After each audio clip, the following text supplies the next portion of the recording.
मुख्यमंत्री योगी आदित्यनाथ ने कांवड़ियों को आत्मा अनुशासन की नसीहत दी। उन्होंने कहा कि भगवान शिव बनने के लिए उनके जैसी साधना और भक्ति भी करनी पड़ेगी। सोशल मीडिया पर कांवड़ियों द्वारा तोड़फोड़ की कई घटनाओं के वीडियो वायरल हुए। माना जा रहा है मुख्यमंत्री ने उसी के मद्देनजर ये बयान जारी किया है।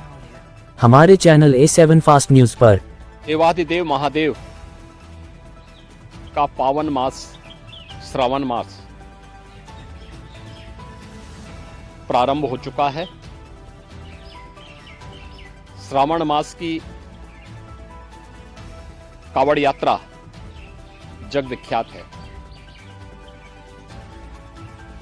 पूरे देश के अंदर और खास तौर पर उत्तर भारत में इस दौरान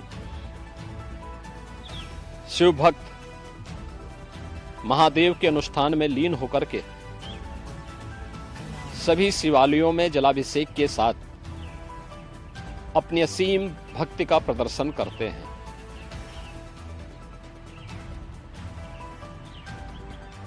केंद्र और राज्य शासन ने मिलकर के श्रद्धालु जनों की सुरक्षा, उनकी सुविधा,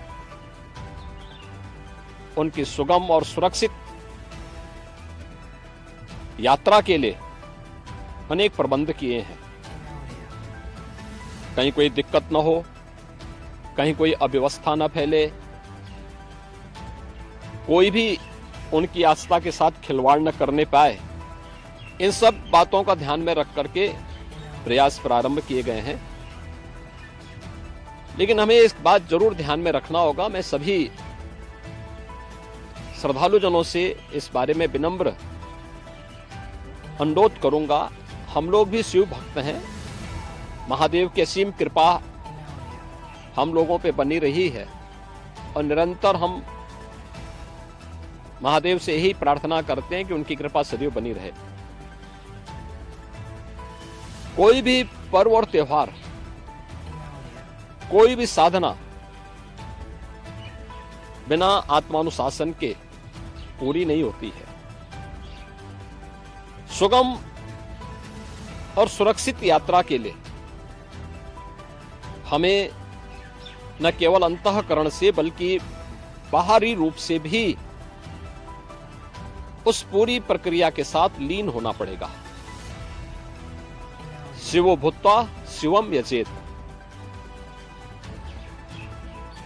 शिव बनने के लिए शिव जैसी साधना भी चाहिए, उस प्रकार का आत्मानुशासन भी चाहिए, और तब यह कावड़ यात्रा न केवल श्रद्धा और विश्वास की प्रतीक के रूप में बल्कि आम जन के व्यापक विश्वास की प्रतीक बनकर के उभरेगी। जैसा कि इस समय हम लोग देख रहे हैं माहौल कि असीम श्रद्धा भाव के साथ जनता जनार्दन समाज के अलग अलग तबके के लोग उनकी सेवा के लिए तत्परता के साथ कार्य कर रही है। और सरकार ने भी अपने स्तर पर न केवल बेहतरीन पेट्रोलिंग के माध्यम से, स्वच्छता के माध्यम से, स्वास्थ्य की व्यवस्था के माध्यम से शिविर लगा करके भी अनेक प्रयास प्रारंभ किए हैं और आवश्यकता अनुसार ड्रोन और हेलीकॉप्टर से निगरानी और पुष्प वर्षा की व्यवस्था भी इसके लिए की है। मैं सभी शिव भक्तों से अपील करूंगा कि देवादेव महादेव की कृपा हम पर बनी रहे।